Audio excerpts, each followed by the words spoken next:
Bueno, buenas noches.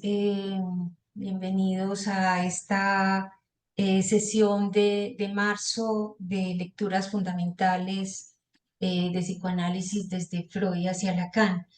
Em, Tendremos esta sesión de marzo, son el segundo y el cuarto jueves de mes, pero este mes el cuarto jueves cae Semana Santa, o sea que no tendremos sino en marzo esta sesión. Nos veremos en el segundo jueves de abril. Bueno, vamos a continuar donde íbamos. Voy a presentar pantalla.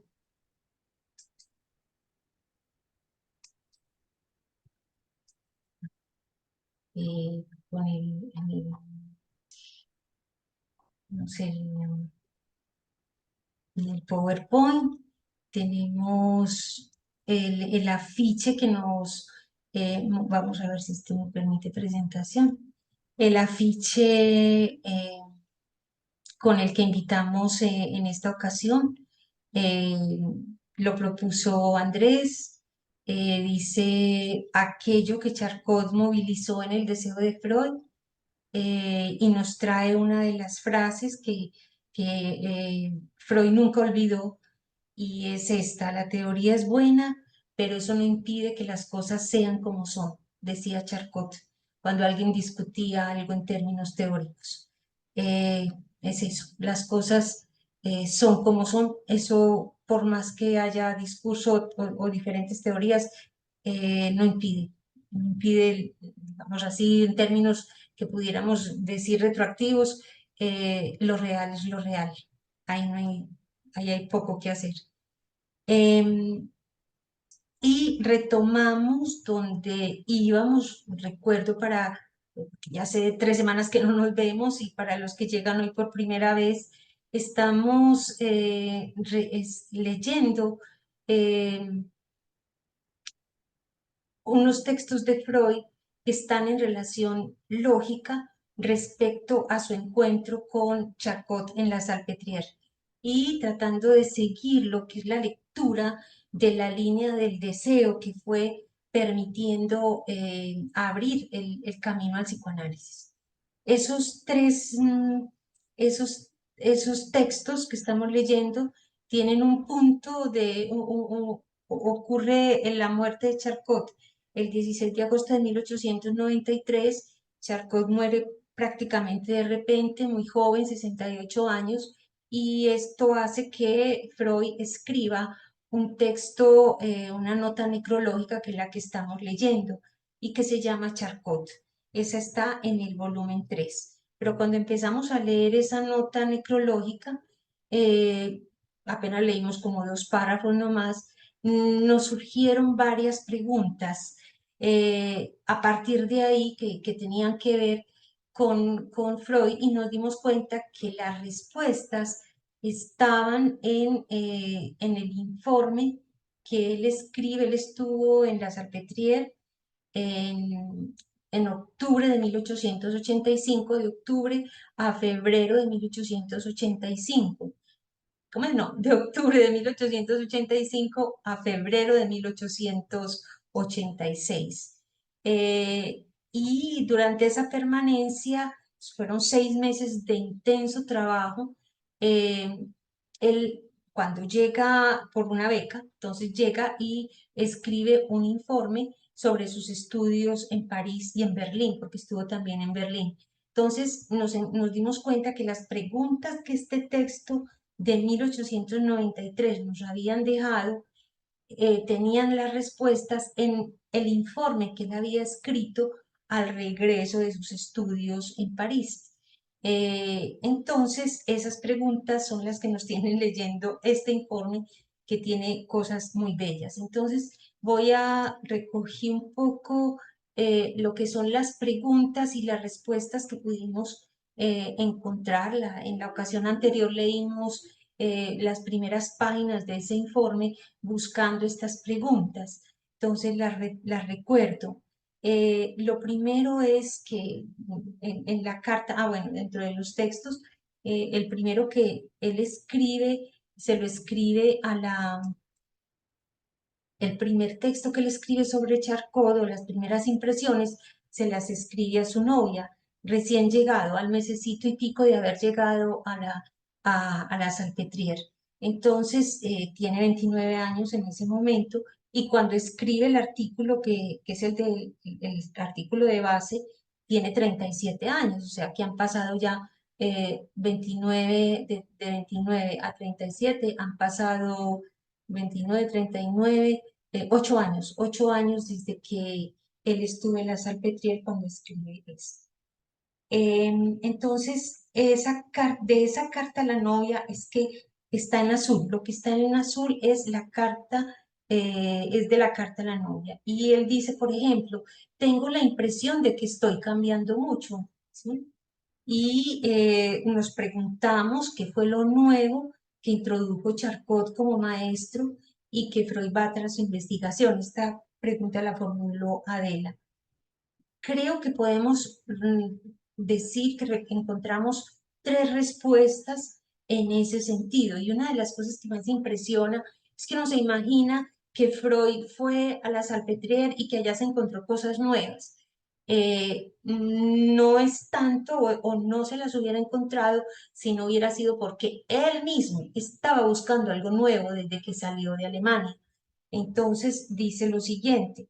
eh, una de las razones del viaje para ir de Alemania a Francia es que ya no podía, dice él textualmente, ya no podía esperar aprender algo esencialmente nuevo en una universidad alemana. Y más adelantico nos dice que en cambio le parecía que la Escuela Francesa de Neuropatología ofrecía mucho de novedoso y singular en su modalidad de trabajo. Y también había abordado esa escuela francesa nuevos ámbitos de la neuropatología. Aquí uno se pregunta cuál sería esa modalidad de trabajo y cuáles son esos nuevos ámbitos abordados por la neuropatología. Entonces, enseguidita, más abajo nos dice que esos descubrimientos de la escuela francesa, que eran muy asombrosos, eran en parte extremadamente asombrosos y en parte de gran importancia práctica. Son, en relación al método, el hipnotismo, y en relación a la extensión de la neuropatología, la histeria.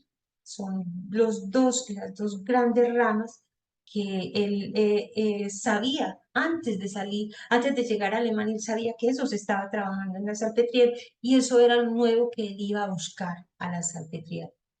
Así que al final, en ese informe respecto a eso nuevo que estaba buscando, subrayo aquí que nos encontramos a Freud en tanto que sujeto, puesto que finaliza o concluye esa parte explicándole este informe era para los profesores de la universidad y les explica y les dice, aproveché de buena gana la oportunidad que se me ofrecía para formarme por mi propia experiencia un juicio fundado sobre las mencionadas series de hechos, es decir, sobre las series del hipnotismo y sobre las series de la histeria, que son los dos hilos pues, que él estaba buscando. Entonces, quería ahí subrayar porque, claro, la percepción o lo que Strachey y escribe al principio, que es una de las cosas que interrogamos un poco, es que en Freud había una admiración casi ciega por Charcot. Y lo que nosotros nos estamos dando cuenta es que hay un impacto, obviamente, pero hay unos criterios con los cuales Freud llega a, a París, a la Salpêtrière, y esos criterios son los que le van a ir permitiendo encontrar eso nuevo que estaba buscando, ¿cierto?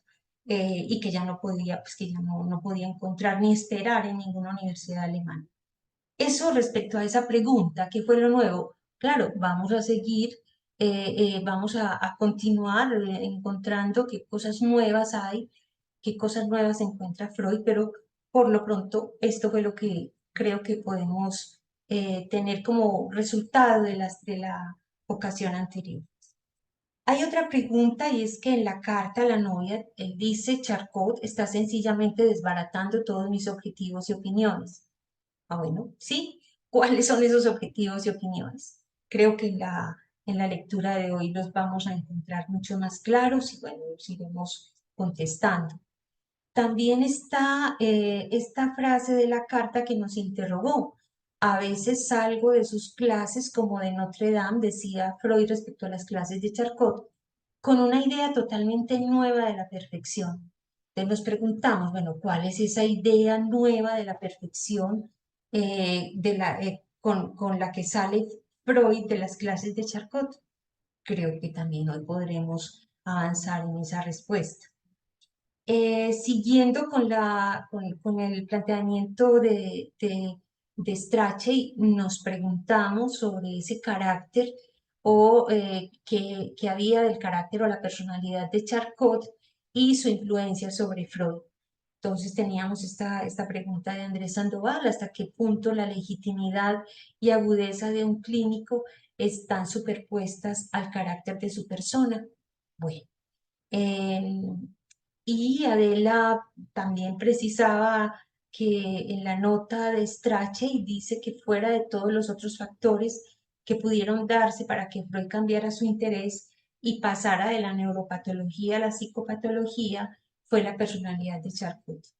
Esto es Strachey el que está hablando, ¿cierto? Y nosotros vamos a decir, ok, Strachey dice esto, vamos a ver si es verdad y qué nos encontramos al respecto. Eh, bueno, entonces,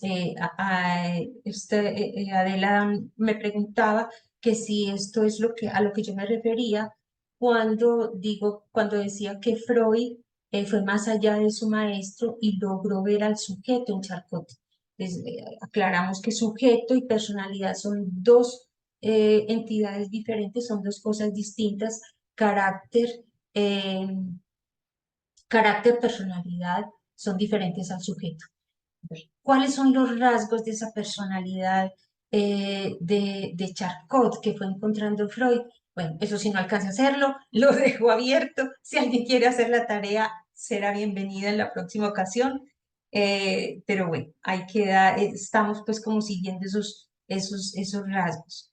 Recuerdo uno que había en la carta, ya que le hablaba a la novia y le decía que había una sensatez genial una cierta, si no estoy mal, una cierta sensatez en Charcot, una sensatez genial. Bueno, es sensatez lo que estaba buscando por ese lado. ¿Qué otros rasgos? Bueno, no recuerdo, queda abierto. Y sí, me parece que podemos hacer una pregunta general, era en ese sentido, ¿quién era Charcot para Freud entre 1885 y 1893? Tuvimos podemos contrastar con una frase que hay en la carta a la novia, donde él decía que no sé si esta semilla dará fruto, pero sí puedo afirmar que ningún otro ser humano había causado jamás tan gran efecto sobre mí, decía Freud. Y 9 años, como 8 años después, en 1893, eh, decía, ya después de que Charcot murió, dice este hombre y estas obras a quien nadie se acercó sin cosechar fruto.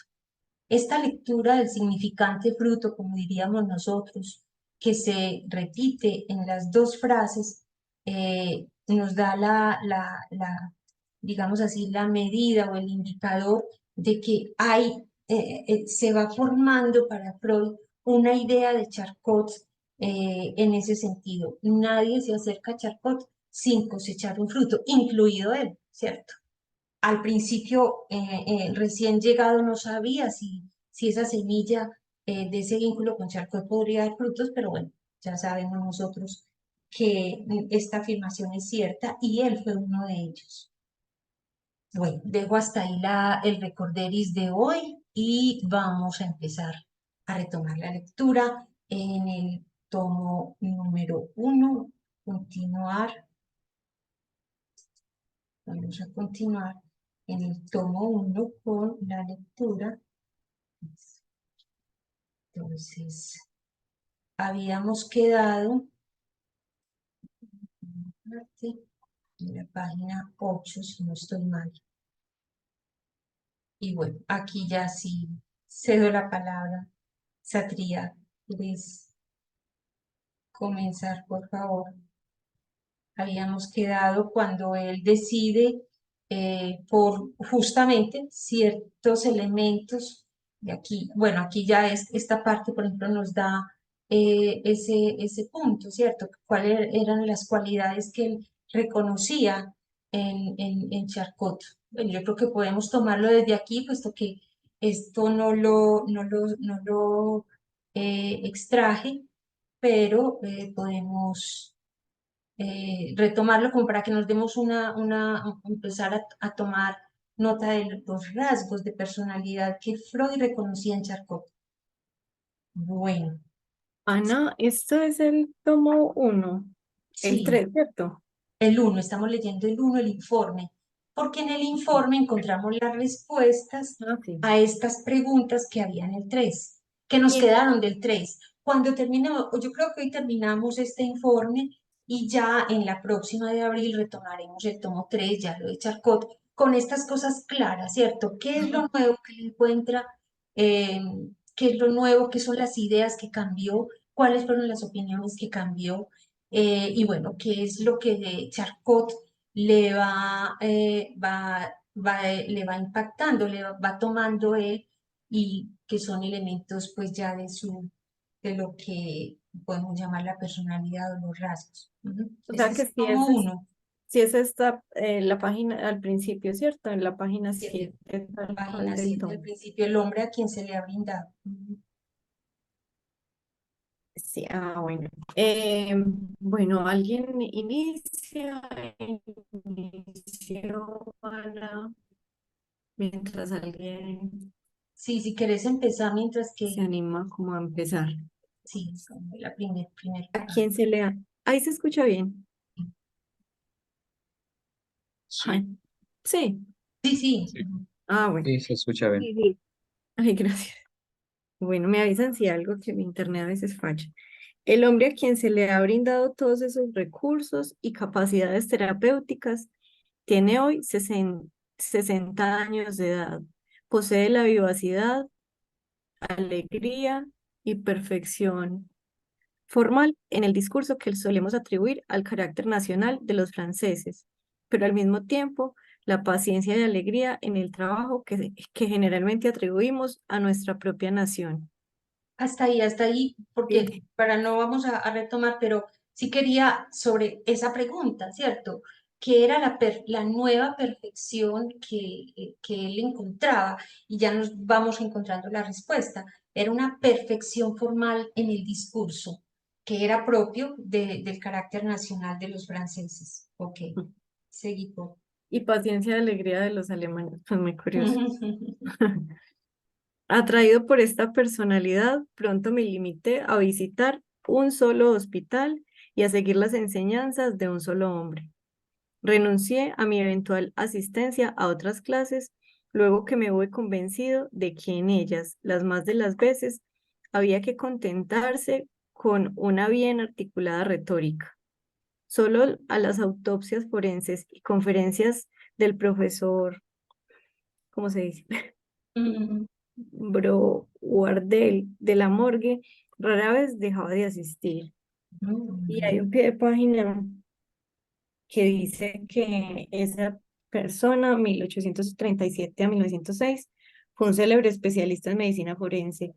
Freud lo menciona en términos elogiosos en un prólogo escrito casi 30 años después, en 1913, para la traducción alemana del libro, de un libro ahí. Cita allí uno de los dichos que le habían impresionado y que traduce: las rodillas sucias son el signo de una muchacha honesta. Bueno, Bueno, de aquí quería subrayar eh,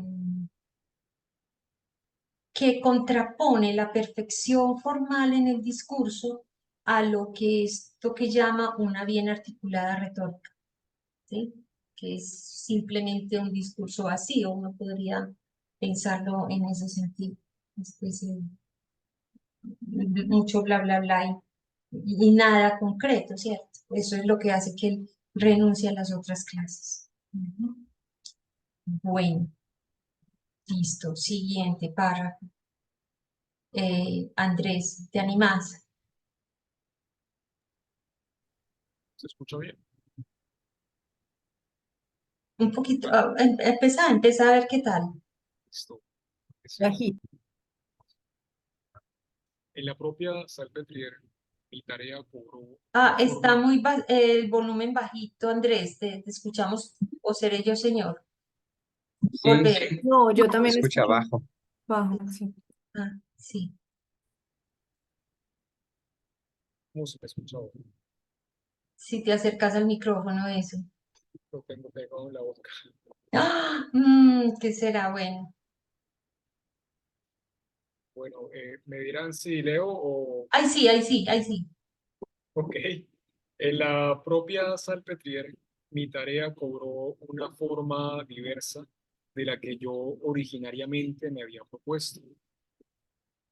Tenía el propósito de investigar en profundidad un solo asunto, y como en Viena me había ocupado preferentemente de problemas anatómicos, había elegido el estudio de las atrofias y degeneraciones secundarias sobrevenidas tras afecciones encefálicas infantiles. Se puso a mi disposición un valiosísimo material patológico, pero me encontré con muy desfavorables condiciones para aprovecharlo. El laboratorio de ningún modo estaba instalado como para acoger a un trabajador ajeno a él, y el espacio y los recursos existentes eran inaccesibles por la falta total de organización. Me vi entonces precisado a renunciar al trabajo anatómico y me di por satisfecho por un descubrimiento referido a las relaciones de los núcleos de la columna posterior en el bulbo raquídeo. No obstante, después tuve la posibilidad de retomar unas investigaciones de esta índole en colaboración con el doctor von Darschewitz de Moscú, cuyo resultado fue la publicación de un artículo nuestro en Neurologist Central Part con el título sobre la relación del cuerpo restiforme con la columna posterior y su núcleo, con algunas puntualizaciones sobre dos campos del bulbo raquídeo. Bueno. Eh, yo me parece que podemos releer la primera frase porque ahí sí nos contesta la pregunta, ¿qué fueron los objetivos, por lo menos los objetivos que cambiaron cuando él llegó a la Salpêtrière, ¿cierto?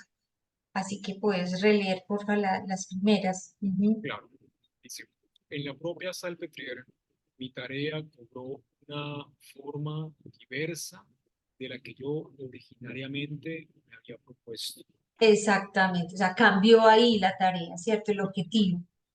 Y aquí nos explica qué quería y por qué cambió. Ujú. Tenía el propósito de investigar en profundidad un solo asunto. Y como en Viena me había ocupado preferentemente de problemas anatómicos, había elegido el estudio de las atrofias y degeneraciones secundarias sobrevenidas tras afecciones encefálicas infantiles. Muy bien, quedó claro, ¿cierto? Eso era el objetivo. A uno, yo no sé si les llama la atención que está como el alma dividida, ¿cierto? Por un lado, nos había dicho que buscaba algo distinto, algo en el orden de la hipnosis y en el orden de la histeria, pero claro, tenía que cumplir con un deber académico y tenía un objetivo muy concreto, una sola tarea y era investigar a profundidad este asunto de las atrofias y degeneraciones secundarias sobrevenidas tras afecciones encefálicas infantiles. Afecciones encefálicas infantiles, Satrías, ¿como qué, porfa? No, no, se fue Satría. Bueno, seguramente se desconectó. Ok. Atrofias, si alguien sabe, atrofias y degeneraciones. El encéfalo, ¿usted me escucha? Que ahí tengo Y el ahora sí, sí. Satría. Ya, se volvió ahí. Creo que tengo mal el internet, pero ay, bueno, sí. No, el encéfalo es el cerebro y la médula. Pues sí, digamos, el tronco encefálico, pues como el bulbo raquídeo Ujú. y el cerebro. Entonces, afecciones, pues no dice específicamente a qué se refiere, pues pueden ser enfermedades o traumas, o sea, no se sabe qué, pues infantiles, entonces me imagino que de pronto enfermedades congénitas, traumas al nacimiento, parálisis cerebral, pues digo yo, o infecciones, pues por ejemplo una meningitis, pues digo yo, ¿cierto? Ujú, Pero no, ujú, ujú. afecciones como algún problema encefálico, o sea, directamente pues anatómico. Eso. Entonces, que ese problema en un niño, que atrofia o degeneración secundaria produce pues como ahí en esa anatomía. Digamos, un niño, pues me imagino, pues digo yo, un ejemplo que se me ocurre, un niño con parálisis cerebral, entonces buscar atrofias o degeneraciones pues ahí en esa estructura cerebral secundaria. Supongo que es como algo así. Me imagino también que de niños que murieron porque neuropatología, él habló de la morgue, entonces me imagino que, pues que después de que un niño con una enfermedad de esas moría, entonces miraban, pues supongo que es algo así, pero Ujú. ya deduciendo como mucho. Sí, Pero el asunto era muy anatómico, por lo que veo. ajá, ujú. El objetivo era anatómicamente claro. Exacto. Sí, Bueno, sí. Y bueno, ya nos dice que fue desastroso, que no encontró pues el buen laboratorio, no estaba instalado y se dio pues precisado a tal punto. Voy rápido porque me parece que lo más importante está enseguida, lo que nos interesa, ¿cierto? Me dio entonces precisado a renunciar al trabajo anatómico y solamente pues logró hacer algo. Si quieres, puedes decir qué fue lo que logró. me vi entonces precisado a renunciar al trabajo anatómico y me di por satisfecho con un descubrimiento referido a las relaciones de los núcleos de la brújula posterior en el bulbo raquídeo Ujú, ujú. y hacer una publicación. Ujú, Ahí está eso. exactamente, con este señor de Moscú. Muy bien, voy a pasar a lo que ya nos interesa y aquí está. Ahí sí. Bueno, ¿alguien se anima de los asistentes? ¿Alguien se anima a leer este párrafo? Puedo leer. Sí, porfa. Ujú, Por oposición a la deficiencia de laboratorio, la clínica de la Salpêtrière ofrecía tal plenitud de cosas nuevas e interesantes que hube de recurrir a todos mis esfuerzos a fin de aprovechar esa oportunidad tan propicia para mi aprendizaje. Mi semana se organizaba así. ujú, El lunes era la conferencia pública de Charcot, seductora por su perfección formal y cuyo contenido ya se conocía por los trabajos de la semana anterior. Estas conferencias no eran tanto de enseñanzas sobre elementos de la neuropatología, cuanto de comunicación de las más recientes investigaciones del profesor, e impresionaban principalmente por la permanente referencia a los enfermos presentados. El martes, Charcot atendía la consulta externa. Bueno, yo creo que sí es consulta externa. sí, sí, sí, sí. Sí. Sí. Durante la cual, entre un gran número de pacientes ambulatorios, sus asistentes le traían los casos típicos o enigmáticos para que los examinase él mismo. Si muchas veces el maestro nos descorazonaba dejando sumidos una parte de esos casos, según su propia expresión, en el caos de la nosografía aún no descubierta, otros le daban oportunidad para anudar a ellos las más instructivas puntualizaciones sobre los más diversos temas de la neuropatología. El miércoles se consagraba en parte a los exámenes oftalmológicos que el doctor Parinau realizaba en presencia de Charcot, y los días restantes, Charcot visitaba las salas de clínica o proseguía las investigaciones que en ese momento lo ocupaban, con enfermos reunidos en la sala de conferencias. Muy bien.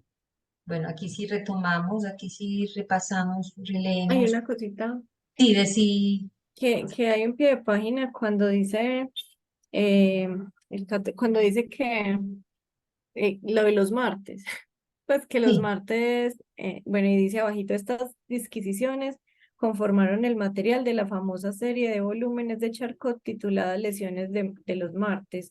Uno de ellos, el correspondiente al ciclo lectivo 1887-88, fue posteriormente traducido por Freud al alemán con el título de Lecciones Policlínicas. Ujú. Bueno, pues sí. Y no solamente eso, sino que invitarlos a que más adelante vamos a retomar justamente algunos de esos casos para ver cómo los lee Freud, cuál es la crítica que Freud le hace a esos casos y cómo a partir se va abriendo las vías al psicoanálisis. Eso es muy importante. Ujú. Exacto. Bueno, bien. Juan, entonces, porfa, volvamos a leer las frases una por una. Ujú.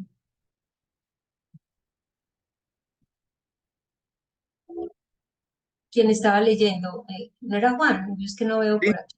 Sí, sí, yo porfa. estaba leyendo. Volvé a leer, porfa, vamos a releer el párrafo para subrayar las cosas las preguntas que estamos buscando y las otras cosas que nos llamen la atención.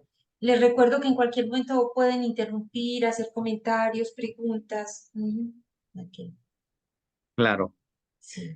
Por oposición a la deficiencia del laboratorio, la clínica de Salpetier ofrecía tal plenitud de cosas nuevas e interesantes que hube de recurrir a todos mis esfuerzos a fin de aprovechar esa oportunidad tan propicia para mi aprendizaje. Ahí quisiera subrayar una cosa, no sé si les llama la atención, esto es un informe para los profesores de la universidad, o sea, es un informe para la universidad y yo no sé si les llama la atención que está en primera persona. O sea, de principio a fin, todo el texto la enunciación es en primera persona, cosa que actualmente en las universidades eso cambia, ¿cierto? Que tiene que ser en tercera persona, bueno, una Se cantidad de sanciona, cosas. de hecho, ¿Cómo? se ¿Qué? sanciona. Se sanciona. No, en las investigaciones, en los artículos, uno lo ve también. Está como prohibido hablar en primera persona. Exactamente. Y no, Freud toma la primera persona, no sé si era costumbre allá o qué, pero de todas maneras él lo hace. Y esa posición subjetiva siempre le va a permitir tomar distancia frente a lo que está relatando y a las posiciones de los otros, de las personas que él cita. Bueno, eso quería como subrayarlo. Entonces uno ve aquí que el sujeto está desde el principio, ¿cierto? Y que dice lo que le interesa, su deseo, dónde estaba, ¿cierto? Y no era raro que entonces ese deseo de Freud que venía queriendo encontrar esas cosas nuevas y en la que se compromete con todo su entusiasmo y con todos sus esfuerzos, se encontrara y fuera sensible al deseo de Charcot, ¿cierto? Bueno, Ay, a mí hay otra cosa como que me, pues me llama la atención. Yo no estuve no estuve casi en la vez pasada porque pues me falló el internet. Entonces no sé si me perdí una parte, pero pues esto que acaban de leer sí me impresiona porque pienso como que hubiera sido pues de Freud y su interés, pero si digamos hubiera funcionado súper bien el laboratorio de neuropatología o de anatomía, o sea, él venía para una cosa bien específica, o sea, él sí dice como que va a buscar cosas nuevas, lo que decías ahorita, parece como una división, porque él sí dice como que va a buscar algo diferente en París, Sí, como que ya sí había agotado algo de pues de lo que estaba buscando en lo que podía, pues en lo que él veía que podía aprender en Alemania, pero de todas maneras lo que dice aquí que venía a buscar el laboratorio, eso como tan neuroanatómico y tan específico, y si ese laboratorio hubiera funcionado muy bien, bueno, él igual se iba a encontrar con esta clínica, pero exactamente, es que es eso, que él venía buscándola ya. No era algo que o sea, era como si la parte de anatomía y esto fuera el pretexto, ¿cierto? Para ir a buscar algo más. Por eso decía que es el sujeto dividido entre su deber y su deseo, pero era evidente que el deseo estaba pues sí, en esta otra parte. porque él también dijo como que ya sabía pues que en Francia se estaba trabajando la clínica, ¿cierto? Exactamente. Sí, sí, sí, de alguna manera, sí, claro. Aunque Eh, haya dicho eso tan neuroanatómico, él sí sabía ajá, que se estaba moviendo por allá. exacto, uno diría que está, sí, el deber y el deseo, ahí está claro. Su deseo estaba desde ahí, es que él les dice, me llama mucho la atención porque tres razones tuve para irme a Francia. Uno, buscar los casos reunidos en un solo hospital y no diseminados como están aquí. Dos, el nombre de Charcot, que venía trabajando ya hacía 17 años y tres, las que ya no tenían nada que aprender nuevo en alemán, además pues muy directo, y que sabía que la clínica francesa, es que de una vez dice, la clínica francesa estaba ofreciendo otras cosas. No lo quise subrayar, pero miren esto, por oposición a la deficiencia del laboratorio, o sea, hay una cosa que es el laboratorio y otra cosa que es la clínica, o sea, la Salpêtrière estaba ofreciendo estas dos cosas. Laboratorio y clínica no son lo mismo. Y es la clínica lo que él de alguna manera iba buscando. Él ya sabía que, por ejemplo, había ese campo de la neuropatología que la Salpêtrière abrió, que es la histeria. Incluir la histeria dentro de ese registro neuropatológico, ¿cierto? Y bueno, y la gnosis, el método. Entonces, están las dos cosas. Yo pienso que a todos Sí, nos era pasa, pues. inevitable. Era inevitable, todos hacemos a veces cosas por deber, Pero pero el deseo está en otra parte. Es eso. no, pero sí, así hubiera funcionado el laboratorio, sí parece pues como que fuera Sí, no, inevitable este él no, encuentro. Pues, ajá, exactamente, exacto. Sí, es ahí, eso es lo que tratamos de seguir, el deseo que abrió camino al psicoanálisis, que estaba en él ya y que, bueno, se encuentra quién lo había abierto en la Salpêtrière, tenía un nombre, Charcot, y bueno, no se equivocó en ese punto. Ahora, para recurrir, para organizar pues esos esfuerzos y aprovechar la oportunidad, entonces ya nos dice, continúa por favor, Juan, mi semana. Sí, sí. Antes solo quería comentar, a mí me Decir, llama la atención cuando dice que la clínica de la Salpêtrière ofrecía cosas nuevas. Y me llama la atención porque cuando comienza a decir qué es lo que hacen cada semana, está Charcot. Lunes está la conferencia de Charcot. Martes está Charcot, la presencia de Charcot en cada día. Entonces,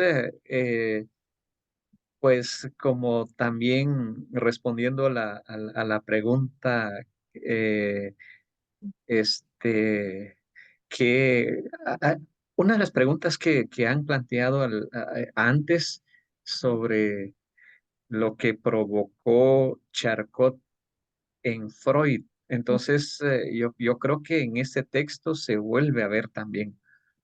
ujú, exacto, exacto. Sí, él tuvo que renunciar a todos los otros profesores que eran pura retórica. En cambio, Charcot le estaba ofreciendo otra cosa diferente. Y es ahí donde él va. Su Yo, elección, ¿cierto? Hay ciertas cuestiones del azar, pero él él elige. Ujú.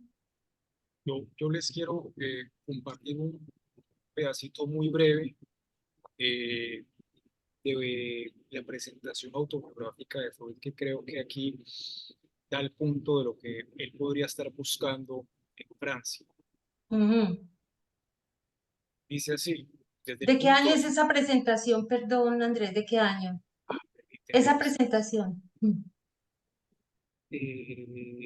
lo tengo acá, Bueno, no importa, ah, seguí, no importa. Ujú.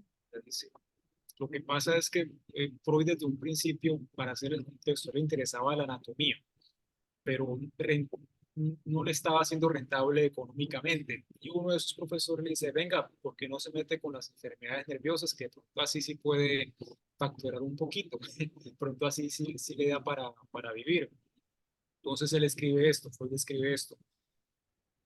Pero desde el punto de vista práctico, la anatomía del encéfalo no significaba progreso alguno respecto de la fisiología. Tuve en cuenta las exigencias económicas, que les acabo de decir, e inicié el estudio de las enfermedades nerviosas. Por esa época, esta disciplina especializada se cultivaba muy poco en Viena. El material se hallaba disperso por diversas secciones hospitalarias, no había buenas oportunidades para formarse y uno debía ser su propio maestro. En la lejanía destellaba el gran nombre de Charcot, y Ujú. así concibió el plan de obtener el puesto de docente en enfermedades nerviosas, a fin de poder después completar mi formación en París. Eso es, eso es. Sí, él le aconseja porque había un deseo de saber muy fuerte en Freud y él se metió pues como a la pura, allí donde creía que iba a aprender cosas, ¿cierto? Pero eso era un teórico, era un investigador, eso no da plata, mi querido amigo, le aconseja el profesor, creo que era Burr, no sé, por eso dice que estuvo contento también de satisfacer o de hacerle caso a su profesor y es en ese sentido. Usted necesita vivir, no es rico, hay que trabajar y la rama que se le ofrece es esa, la clínica de las enfermedades nerviosas. Pero mira, ojalá pudieras averiguar cuál es el año, pero fíjese la coherencia que hay en este Freud. Esto es 1886 y en lo que leíste uno ve la misma claridad. Viena no le ofrecía los enfermos reunidos en un solo lugar, estaban dispersos, no había más profesor a quien referirse en términos clínicos, debía ser su propio maestro y ya había escuchado el deseo por allá, el Ana, deseo independientemente de él. Es que el deseo no es una cosa de la cual, que sea nuestra voluntad, no, es una cosa distinta, es una cosa que es independiente de nuestra propia voluntad.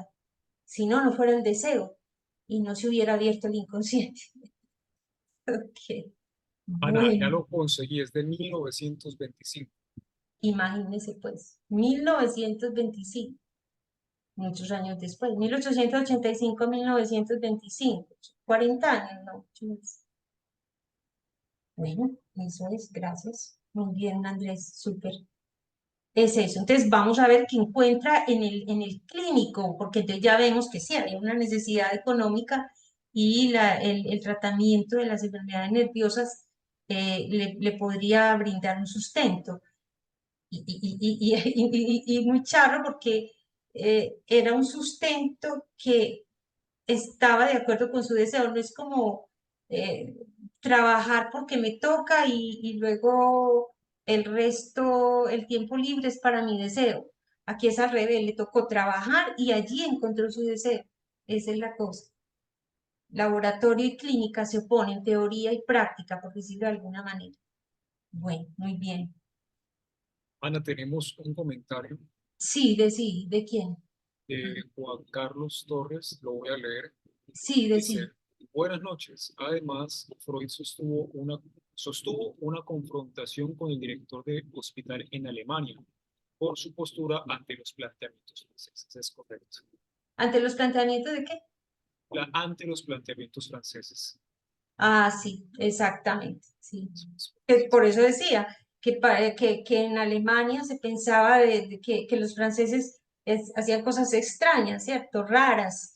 Todo. O inclusive se lo adjudicaban el mismo temperamento francés, de que allá habían histéricas era porque son franceses. Sí, no, no había histeria en Alemania. Bueno, vamos a leer eso más adelantico. Bueno, entonces veamos qué ocurre, porque es el mismo Charcot, Juan, pero hay una variedad en cada día. Veamos qué es eso. Si lees mi semana, retomemos. Claro, mi semana se organizaba así. El lunes era la conferencia pública de Charcot, seductora por su perfección formal y cuyo contenido ya se conocía por los trabajos de la semana anterior. Ujú. Estas conferencias no eran tanto de enseñanza sobre elementos de la neuropatología, cuanto de comunicación de las más recientes investigaciones del profesor, e impresionaban principalmente por la permanente referencia a los enfermos presentados. Exacto, ahí, yo quisiera ahí subrayar eso. Es eso, él estaba buscando clínica, estaba buscando partir del caso, por decirlo como en nuestros términos. Y eso no, y eso lo encuentra en Charcot, efectivamente, ¿sí? Me llama la atención primero vuelve a hacer referencia a la perfección formal de la conferencia de Charcot, pero esa es la forma, ¿cierto? La forma de presentarlo, el lenguaje que utiliza, la estrategia, cómo hace que llegue y se dirige al público. Pero el contenido era otra cosa, el contenido es distinto de la perfección formal y ese contenido ya se conocía, o sea, uno ya sabía de qué iba a hablar por los trabajos de la semana anterior y que no eran elementos teóricos de la neuropatología, sino de la propia investigación del profesor. En qué consistía, según uno puede deducir aquí? Porque era investigación en los mismos enfermos, en los enfermos que presentaban, ¿cierto? Ujú. En los enfermos que presentaba. Partía del material concreto. Ujú. Bueno, eso era el lunes, ¿cierto? Y traía el contenido, ya se sabía, o sea, no era nada nuevo, sino la manera como la presentaba. ¿Qué hacía el martes? Ujú. El martes, Charcot atendía la consulta externa, durante la cual, entre un gran número de pacientes ambulatorios, sus asistentes le traían los casos típicos o enigmáticos para que los examinase él mismo. Si muchas veces el maestro nos Ahí hago una anotación porque eso es una cosa que Charcot innova. Es decir, antes el médico iba y visitaba a cada uno de los pacientes, de los enfermos del hospital, pero él hace lo contrario, los hace traer de acuerdo con lo que está pues el caso que eligiera, pero él los trae para examinarlos. Ujú.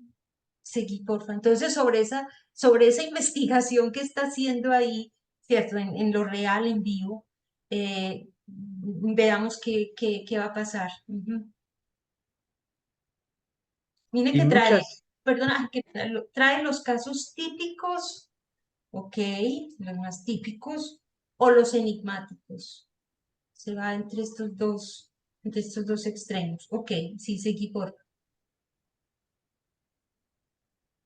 Si muchas veces el maestro nos descorazonaba, dejando sumidos una parte de esos casos, según su propia expresión, en el caos de la nosografía aún no descubierta.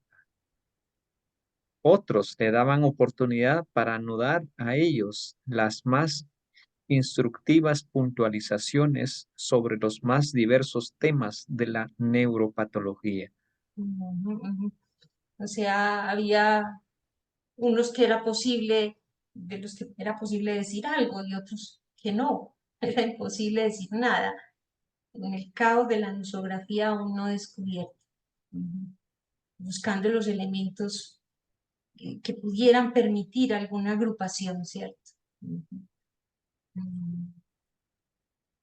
El Y cuál, miércoles, sí, sí, sí, seguí, miércoles. el miércoles se consagraba en parte a los exámenes oftalmológicos que el doctor Parinau realizaba en presencia de Charcot, y los días restantes Charcot visitaba las salas de clínica o proseguía las investigaciones que en ese momento lo ocupaban con enfermos reunidos en la sala de conferencia.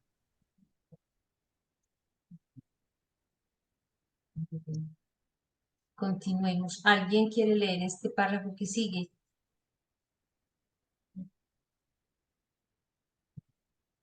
Dice, Ujú. tuve así oportunidad de ver una gran serie de enfermos, de examinarlos yo mismo y de oír el juicio de Charcot sobre ellos.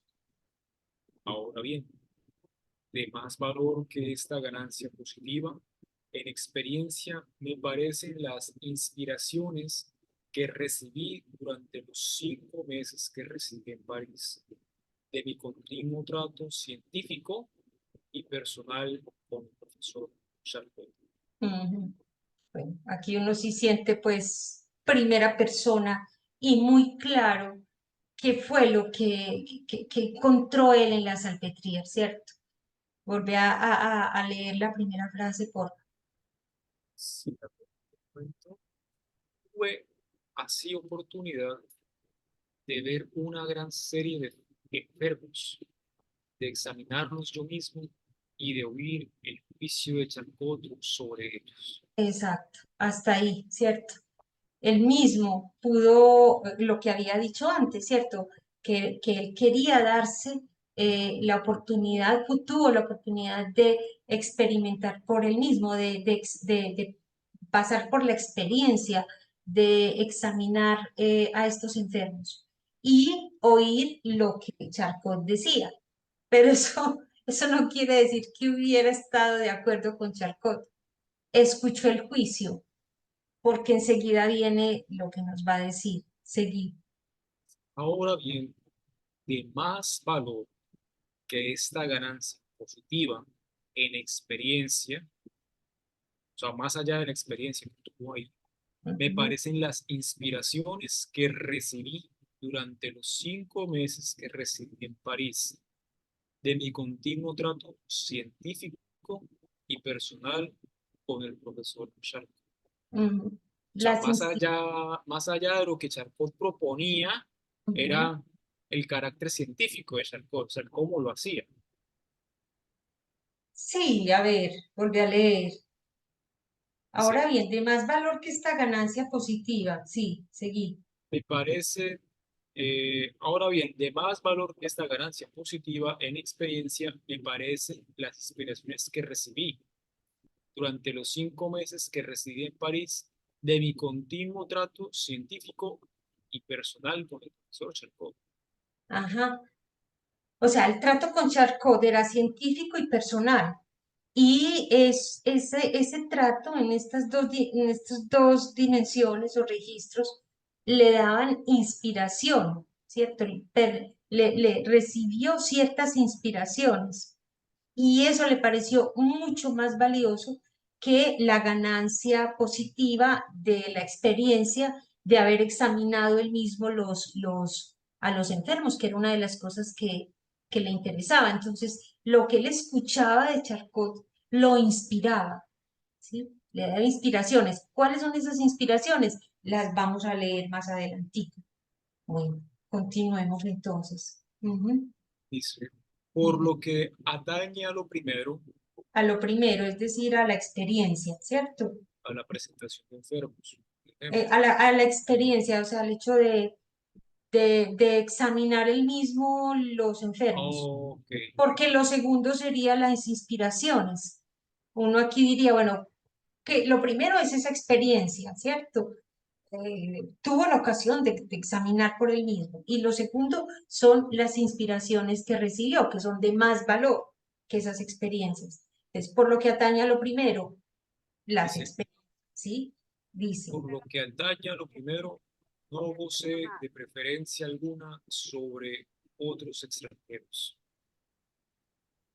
La clínica estaba abierta para todo médico que a ella se presentara y el profesor desempeñaba su trabajo en público, en medio de todos los médicos jóvenes que lo asistían y de los médicos extranjeros. es decir, exacto, no era un privilegio que Freud hubiera examinado estos enfermos. Todos los médicos que llegaban tenían el mismo derecho.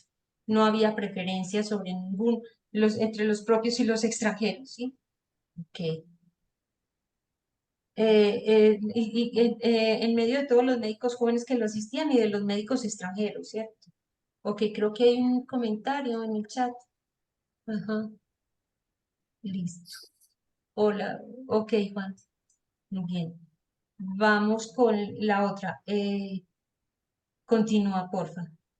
Dice, Para, parecía. parecía, por así decir, trabajar él junto con nosotros, reflexionar en voz alta y estar a la espera de las objeciones de sus discípulos. Claro, él no se está posicionando como yo tengo el saber. Ajá, exactamente. Es que, sí. Ujú. Ana, Sí, decir. es que yo creo que lo primero era lo científico y lo segundo lo personal, en la parte, en el párrafo anterior, Sí, yo creo. bueno, pongámoslo en Aquí hipótesis donde también. dice de mi continuo trato científico y personal con Ah, sí, el CARCOD, por lo sí. que atañe a lo primero, o sea, el trato científico. Ah, sí, señora. Tenés razón, también sí. Es muy posible. Sí, porque arriba no está hablando de uno y otro, sino que dice, ahora bien, de más valor que esa ganancia positiva en experiencia, me parecen las inspiraciones que recibí. Ahí Perfecto. no los está poniendo en un nivel, sino que las inspiraciones que él recibió le parecen, le concede más valor que a la Mm, ganancia positiva. sí, sí, sí, sí. Entonces aquí me da la impresión de que lo primero es lo científico, que es lo que empieza a escribir, y luego lo personal.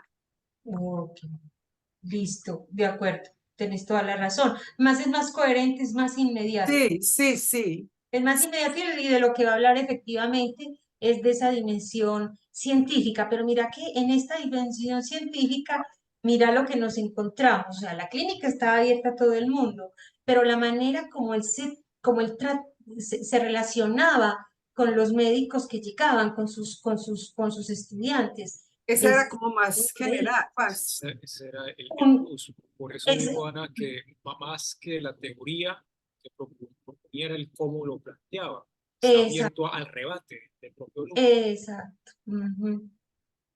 Sí, sí, seguí leyendo de esa manera que yo les anticipo de una vez ahí, me da la impresión, sí, lo voy a decir así retroactivamente. Charcot ahí trabajaba en lo que es un cartel. Esa es la manera de trabajar de un cartel. O sea, el cartel lo instituye Lacan para la escuela de psicoanálisis, pero cuando lo formula en el texto de El tiempo lógico, a partir de los tres prisioneros, él dice que no es una cosa, no es una invención del psicoanálisis, que esto venía desde antes y se puede ver en una cantidad de situaciones, ¿cierto? En la diplomacia, en los juegos, en muchas cosas. Y aquí Freud, pues que todavía no había planteado eso, creo que una de las cosas que Charcot le transmite es esta manera de trabajar, ¿cierto? Que muy diferente en Alemania, ¿cierto? Que era de desautorizaciones, esto sí, esto no, aquí es de otra manera muy diferente. Entonces, volvé a leer ahí cómo era ese trabajo, porque es justamente eso, los elementos o los principios, sin ser un cartel exactamente, pero sí eran los principios y elementos de ese circular de la palabra que permite llegar a una conclusión, sí. Por así decir, Ujú. trabajar él junto con nosotros. Ni arriba ni abajo, él junto con nosotros. Se te está yendo un Reflexionar, poquito, acércate bien al micrófono como ahorita. parecía, por así decir, por trabajar así él. decir, trabajar él junto con nosotros, Ujú, reflexionar en voz alta y estar a la espera de las oraciones de sus discípulos. ujú, ujú, Quien se atreviera ujú, podía terciar en la discusión y ninguna observación era desatendida por el maestro. ujú. La sencillez en las formas de trato, la cortesía igual para todo, y ahí están los rasgos del carácter, Ujú, ujú, la sencillez en las formas de trato, la ujú, cortesía igual para todos, que asombraba al extranjero, hacían fácil aún para el más tímido participar plenamente en las indagaciones que Charcot propone. ujú. Exactamente, aún para el más tímido, buscaba que participara, o sea, es en una posición del investigador, del deseo de saber, que es increíble. Entonces, por eso yo cuestiono la afirmación de Strachey, ¿cierto? De que era una Ujú. admiración por allá como de un maestro, pues, y que él estaba subyugado por lo que decía Charcot, que es un poco lo que se transmite en las universidades y por ahí, ¿no? Nada que ver. Mire, es que Charcot lo que le estaba ofreciendo era una cosa muy diferente al Charcot que nosotros también teníamos una idea hasta este momento. Sí, seguí por... Dice, Ana Victoria, así, Sí, sí, perdón, en lo sí. que acaba de leer Juan está lo personal. Veo también lo personal, en esa sencillez, sí, en la así manera como es, se acercaba, cómo la trataba. cortesía. Mm, mm, sí. Ujú. Exacto. No se tocaba la parte narcisista de que, yo soy el maestro y entonces qué objeción o qué. No, estaba a la espera de las objeciones porque era abrir espacio a la investigación. Lo que le importaba era encontrar respuestas, ¿cierto? De hecho, parece que las invitaba, ¿Cómo? invitaba a la objeción, pareciera. Exacto. Seguí, porfa. Ujú, Dice, así uno lo veía primero perplejo ante nuevos fenómenos de interpretación difícil. ujú. Podía seguir los caminos por los cuales buscaba avanzar hacia la inteligencia de esos fenómenos. Uno Estudiar, podía, o sea, ¿qué es lo que podía hacer el que estaba escuchándolo? ¿Cierto? Esta era la actitud de él. Ahora, el que lo estaba escuchando lo veía perplejo ante nuevos fenómenos de interpretación difíciles, pero también podía seguir los caminos por los cuales él buscaba avanzar hacia la inteligencia de esos fenómenos, los caminos para llegar a la respuesta. Y también, ¿qué podía hacer uno? Continúa. estudiar el modo en que comprobaba y superaba dificultades y notar, sorpresa, que no se cansaba nunca de considerar un mismo fenómeno hasta obtener su concepción correcta mediante este trabajo de sus sentidos, que una y otra vez emprendía siempre sin prejuicios. Ujú, ujú. Es un método, es el método lo que Freud está captando ahí y describiendo. No son solo los contenidos de Charcot, es su manera de trabajar. Parece muy bello, no sé. mm, De hecho, yo creo que ese método, Ana, es lo que aparece en el póster. Creo que, como es lo que dice Charcot, la teoría es buena, pero los hechos son como son. Yo creo ujú, que sintetiza un poco este método que Freud está aquí tratando de ujú, captar o detallar. ujú, ujú. Y esto es muy bello, no se cansaba nunca de considerar un mismo fenómeno hasta obtener su concepción correcta mediante este trabajo de sus sentidos, que una vez emprendía y siempre sin prejuicios, o sea, lo que es abierto a lo que haya que encontrar. Veremos que hasta cierto punto, pero sí, esa primera experiencia esto se basa Bueno, seguí. Si a Sí, esto se suma la cabal sinceridad con que el profesor se brindaba durante estas horas de labor, se comprenderá que el que escribe este informe, como todos los extranjeros en igual caso, dejará la clínica de Salpêtrière como admirador incondicional de Charcot. exactamente.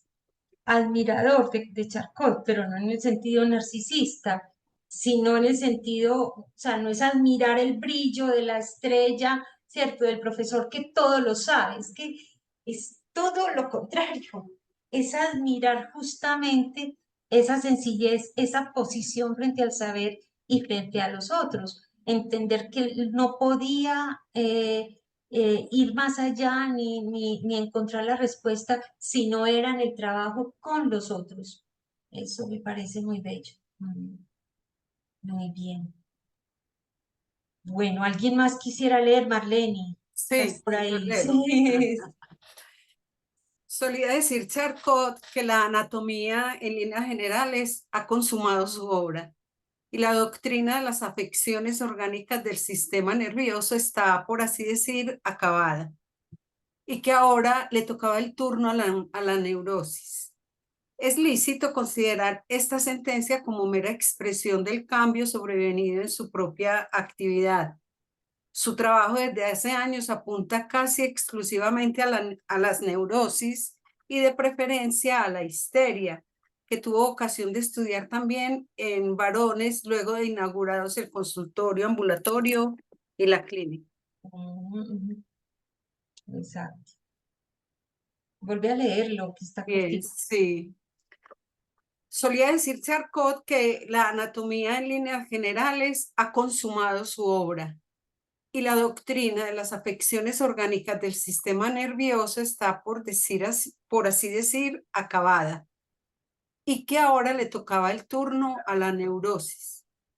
Es lícito considerar esta sentencia como mera expresión del cambio sobrevenido en su propia actividad. Esa es, perdóname, esa es la interpretación que hace Freud de esta afirmación de Charcot, ¿cierto? Charcot lo dice en términos generales, ya, no, las afecciones orgánicas, eso ya está acabado. Ahora lo que interesa, lo que abre el espíritu y las preguntas es la neurosis, es el turno de la neurosis. Ya Estaría ahí que también ese paso que usted mencionaba ahora de la neuropatología, que decía la histeria, pues aquí a la neurosis en general, ya luego llevaría a la histeria, no lo sé. exacto, La vamos a ver. transición también. Exacto, vea, vamos a ver si tal. Y entonces ya nos va a explicar por qué. Él hace esa interpretación y ya nos dice que efectivamente eso pasó en la vida de Charcot y continúa por... Es lícito considerar esta sentencia como mera expresión del cambio sobrevenido en su propia actividad. Su trabajo desde hace años apunta casi exclusivamente a la neurosis y de preferencia a la histeria, que tuvo ocasión de estudiar también en varones luego de inaugurados el consultorio ambulatorio y la clínica. Clínica. Esto, de pronto, para los que no estuvieron en la ocasión anterior, después, esto se hace, este consultorio y esta clínica, después de que Charcot llevaba mucho tiempo trabajando casi que con las uñas, pues como decimos. Sí, seguí por... Bien. Me permitiré exponer con pocas palabras los logros de Charcot para la clínica de la histeria. Por ahora, histeria es apenas un rótulo de significado relativamente circunscrito.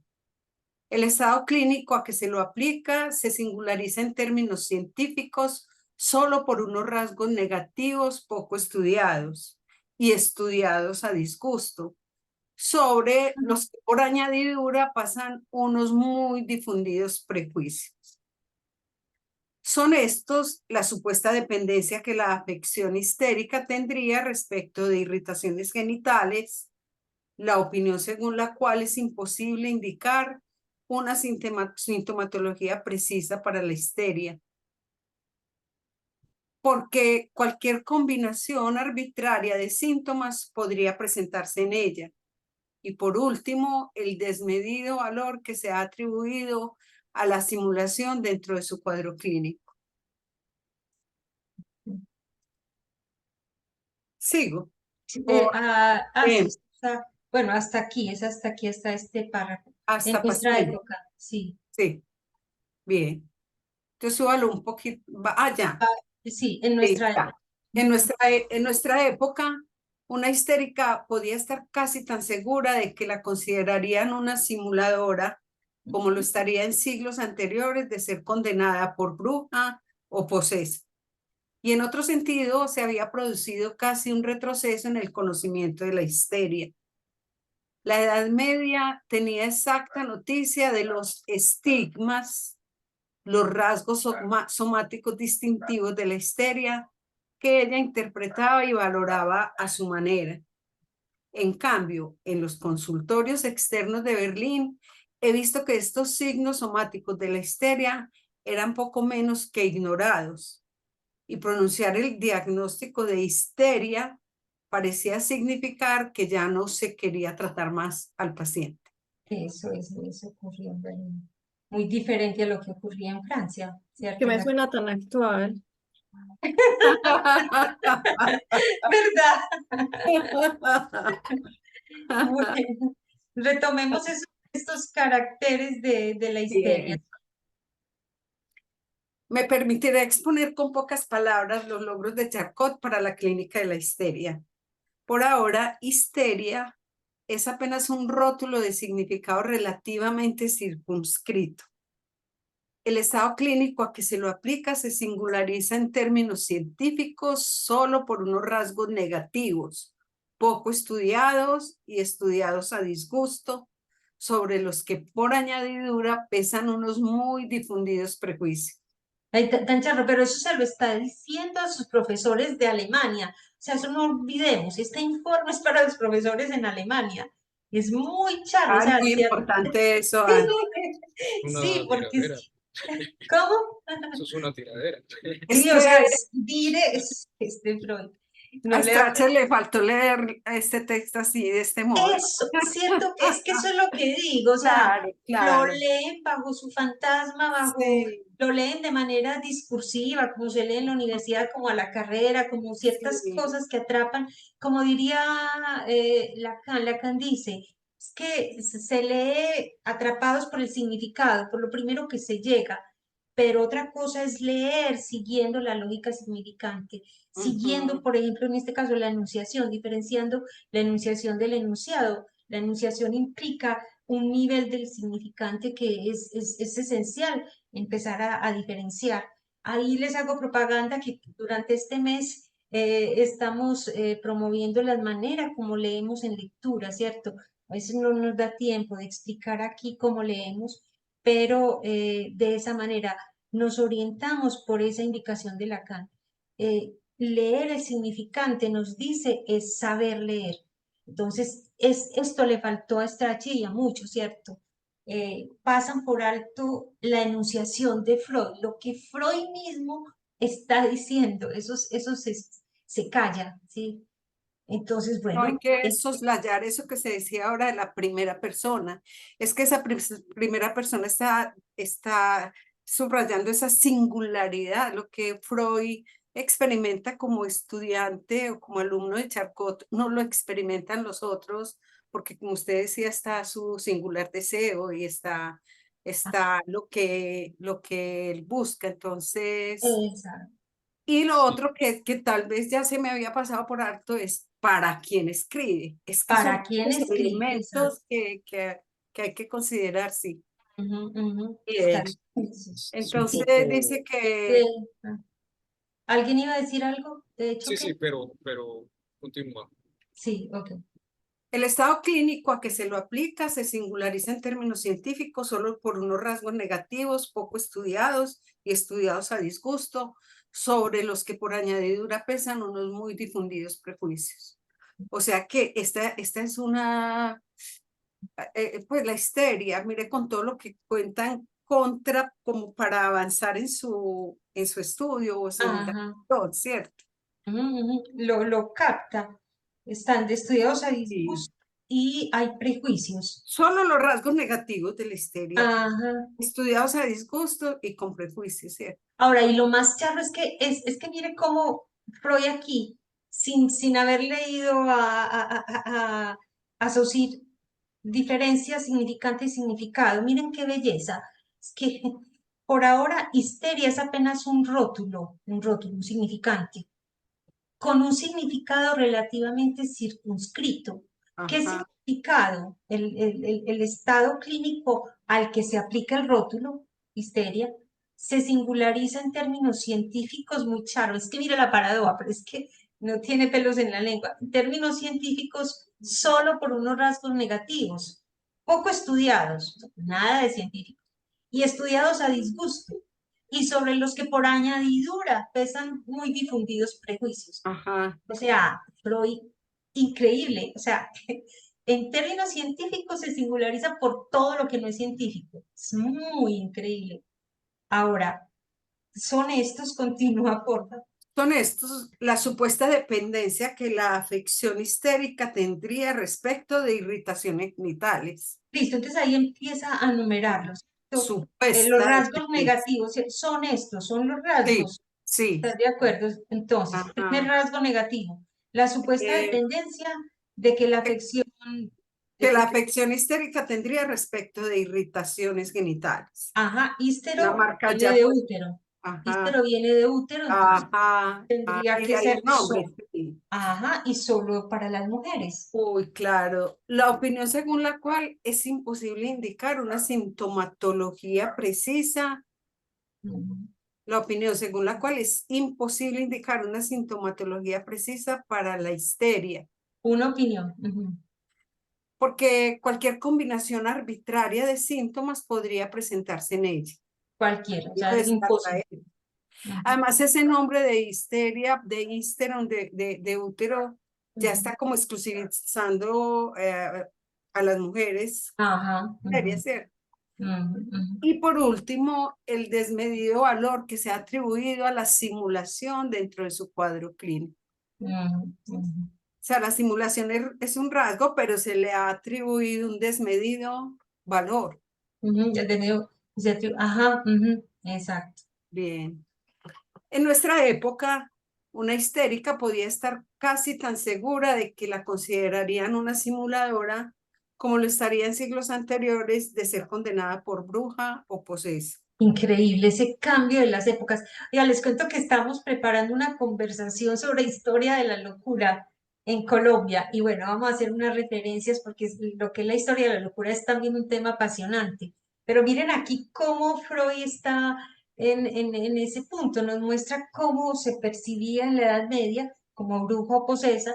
Y aquí ya cambia el tiempo, es la época moderna y se piensa como simuladora.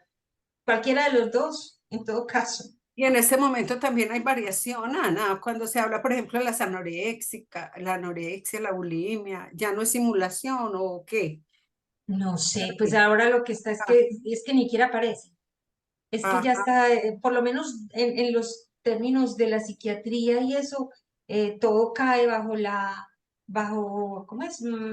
Depresión. Todo es depresión, Ah, todo es ya. No, pero yo esquizofrenia. creo, No encuentro pues como el diagnóstico de histeria, sí, sí, de psiquiatría. no, que yo creo que pues que sí, que no se utiliza la palabra histeria además porque pues también es una palabra que tiene como cierta carga, pues que de pronto a los movimientos pues feminista y no sé, o sea, no cae como muy bien. Y bueno, yo creo que está bien pues como tenerlo en cuenta porque digamos que ese diagnóstico tal vez no le caiga muy bien a una persona, pero yo creo que está difuminado, no solamente en depresión, sino como trastornos eh, como conversivos, pues está diluido. Pero yo siento pues que porque es que a mí me parece, yo por ahí pues cuando estoy en estas lecturas, me parece que las histerias a veces se siguen manifestando muy parecido, pues como que uno dice, ya no están esas parálisis de antes, ya los síntomas son muy distintos, a veces son muy parecidos, bueno, no sé, me parece a mí, y que yo sí, pues siento, claro, entre los psicoanalistas pues no va a haber una repulsión hacia la histeria, pero por ejemplo en el ámbito como más médico, yo sí siento que hay una cosa muy similar a la que Freud nombra aquí. Pues tal vez no igual, que tiene que ver con irritación genital, no, pero sí como que lo mismo, como esas conversivo está simulando, o sea, eso sigue súper ahí, ahí como que Mm, es difícil, Sí, sí. muchos clínicos lo siguen sintiendo así en los servicios de urgencias como este hijo de madre, porque consulta tanto, y así no se cree que es una simuladora, así es Está ay, pues como que fingiendo. pereza, una histeria, pues como ya vino la histérica. O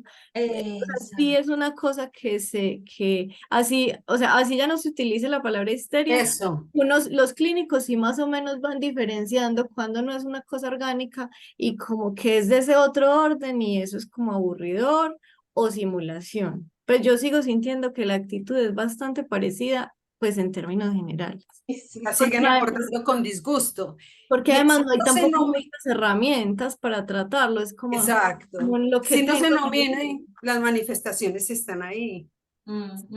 Exacto. Y si se alivia de un síntoma, pues mañana viene con otro y pasa mañana Ah, con otro. O sea, no hay, es como una impotencia también que se expresa con disgusto. Exacto. Histérica sale del ámbito médico, pero está en lo popular, ¿cierto? De una manera de decir de la gente, ¿cierto? Frente a estas cosas que es difícil de trabajar. Bueno, ujú.